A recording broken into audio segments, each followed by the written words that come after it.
হাঁসখালি বারোয়ারিতলায় বাজারের প্রাঙ্গণে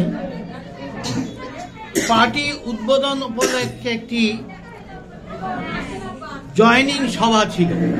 এই সভায় জুলেখা নামে সিপিএম এর একজন পঞ্চায়েত নির্বাচিত সদস্যা, তিনি ভারতীয় জনতা পার্টির পতাকা ধরলেন।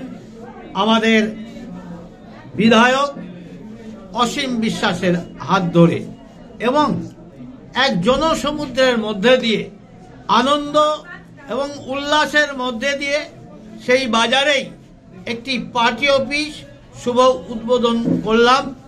আমার সঙ্গে বিধায়ক আছেন এবং এখানকার পঞ্চায়েত সমিতির বিরোধী দল নেতা ভারতীয় জনতা পার্টির রাজীব মণ্ডল সহ একাধিক আমাদের এখানকার প্রধান,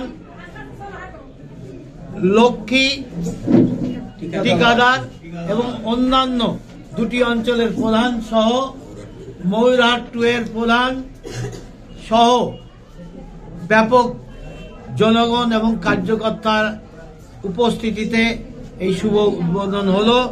আগামী লোকসভা নির্বাচনে যাতে এখানে আরো শক্তিশালী সংগঠন গঠিত হয় এবং ভোট সঠিকভাবে পোল করানো যায়, তার জন্য কর্মসূচি এখন থেকে নিয়মিত চলতে থাকবে।